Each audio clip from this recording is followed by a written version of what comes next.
नमस्ते दोस्तों, जय हिंद साथियों। भारत के किसान अन्नदाता 50 दिन से दिल्ली की सरहदों पर, हमारी राजधानी की सरहदों पर बैठे हुए हैं और इंतज़ार कर रहे हैं कि यह सरकार, जिसको लोग मोदी सरकार बोलते हैं, वो अपने वायदे पे खरी ठहरे।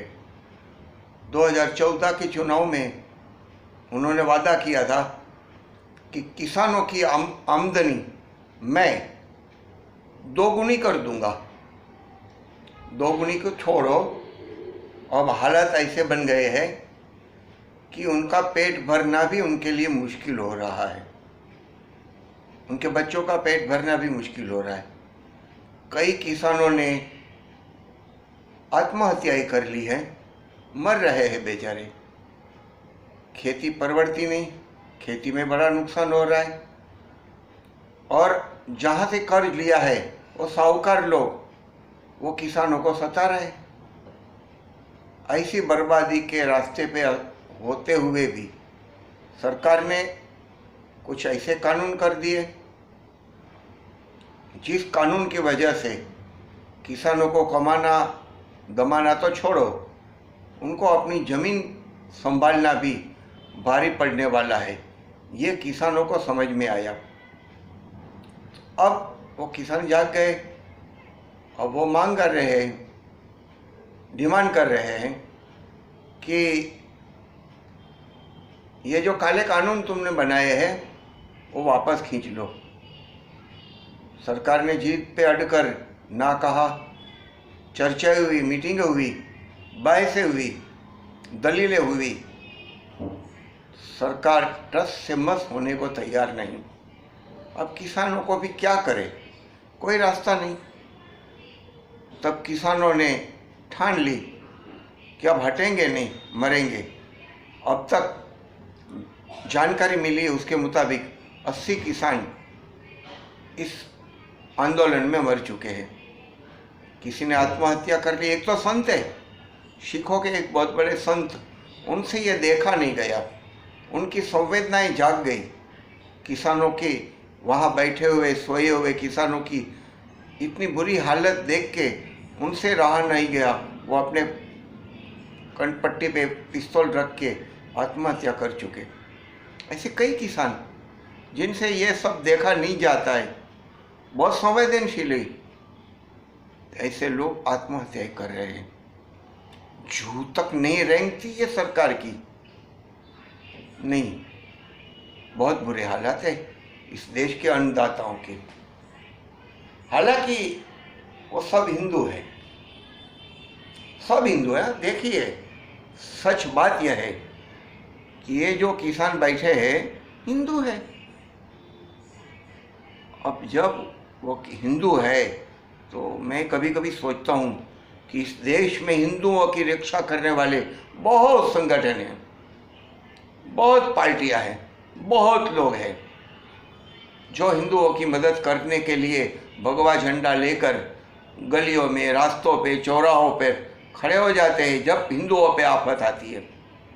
एक बार सिर्फ वो नहीं आए थे जब कोरोनाग्रस्त भारत में लॉकडाउन लगाया गया और उस लॉकडाउन के दरमियान लाखों मजदूर रास्ते पे उतरकर अपना खून पसीना बहाने वाले, देश के लिए, समाज के लिए, हिंदू के लिए अपना खून पसीना बहाने वाले वो मजदूर जब अपने गांव जाने लगे, कोई रास्ता नहीं, कोई चारा नहीं, कोई आधार नहीं, कोई सुरक्षा नहीं। ऐसे हालत में मुझे लग रहा था कि इस देश के जो हिंदू संगठन है, बार बार बातों बातों में हिंदुओं के नाम पे दंगा भड़काने वाले, दंगा करने वाले ये लोग जरूर बाहर आएंगे, जरूर ये मजदूरों की मदद करेंगे, क्योंकि ये मजदूर भी सब हिंदू है। लेकिन कोई नहीं आया, कहीं नहीं आया, कोई मदद नहीं की। क्यों? क्योंकि वो तो बेचारे गरीब है, वो हिंदू नहीं थे उस वक्त पे, वो गरीब थे। तो ये जो हिंदू संगठन है वो गरीबों के लिए नहीं है, वो अमीरों के लिए है। ठीक है, हम उसकी बात नहीं करेंगे। किसानों के बारे में हम जब बात करते हैं तो कोई हिंदू संगठन नहीं आ रहा है, कोई नहीं बोल रहा है कि हमारे हिंदू भाई है, ये सिख है वो भी हमारे हिंदू है, वो जैन है जो बौद्ध है वो भी हमारे हिंदू है। और मैं तो कहूँगा मोहन भागवत ने हिंदुओं की जो व्याख्या दी है, भारत में हर रहने वाला हर शख्स हिंदू है। तो ये हिंदुओं की मदद के लिए कोई भी हिंदू संगठन बाहर नहीं आ रहा है, खड़ा नहीं रह रहा है, भगवे झंडे नहीं लहरा रहा है, सरकार को नहीं कह रहा है कि इनकी मदद करो, इनकी बात सुनो, इनकी बात मानो और इस देश को बर्बादी होने से बचाओ। ये किसान का कहना क्या है? कृषि बचाना कहना है, इस देश की संस्कृति को बचाना ये उनका कहना है। क्या है इस देश की संस्कृति?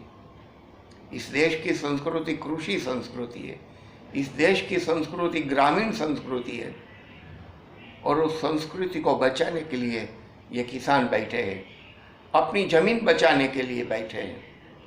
लेकिन जिनको जमीर नहीं है ऐसे लोग आज सत्ता में बैठे हुए हैं और ये सत्ताधारी इनकी बात सुन नहीं रहे, नहीं बोल रहे। सुप्रीम कोर्ट, बहुत आश्चर्य हो रहा है मुझे, सुप्रीम कोर्ट के विद्वान जजों ने जो फैसला दिया, एक कमेटी बनाई, 4 लोगों की कमेटी, और वो कमेटी में जो ये कानूनों का समर्थन करते हैं ऐसे लोगों को भर दिया और किसानों को कहा गया कि इनसे बात करो। किसान ये बात को मंजूर नहीं कर रहे। किसानों ने कह दिया ये तो समर्थक लोग हैं, वो क्या हमारा बात सुनेंगे और क्या हमारा समर्थन करेंगे? क्या ये कानून वापस करने के लिए सरकार को या कोर्ट को कोई जानकारी देंगे? सच्चाई सामने नहीं आएगी, न्याय नहीं होगा। हमको न्याय चाहिए। ये न्यायालय है, सर्वोच्च न्यायालय है, वहाँ हमको न्याय की अपेक्षा है।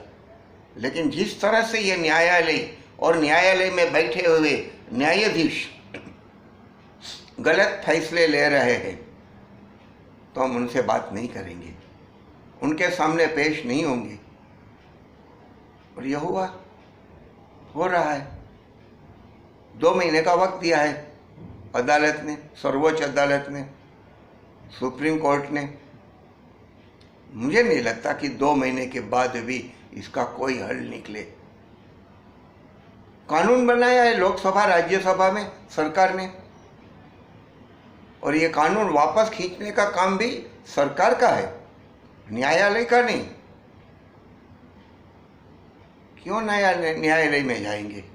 क्यों करेंगे बात न्यायालय के साथ?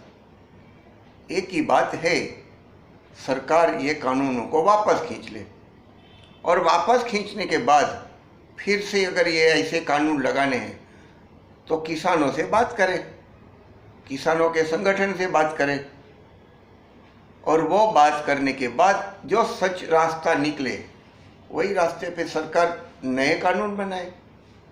भले देर लग जाएगी, क्या जल्दी है?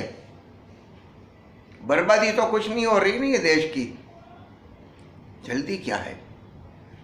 सवाल यह है, जल्दी यह है कि बड़ी बड़ी कंपनियों को जो वादे किए हैं चुनाव के पहले ये सरकार ने, वो वादे को पूरा करना है, वो वादे पे खरा उतरना है। जनता को किए हुए कोई वादे पे ये सरकार को खरा उतरना नहीं है।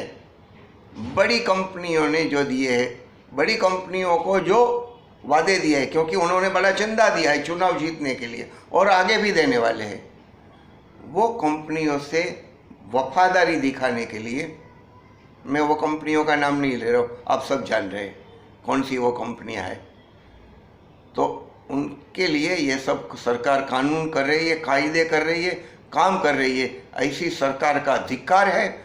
मैं इतना ही कहूँगा, जय हिंद, जय भारत, भारत माता की जय, वंदे मातरम, जिंदाबाद।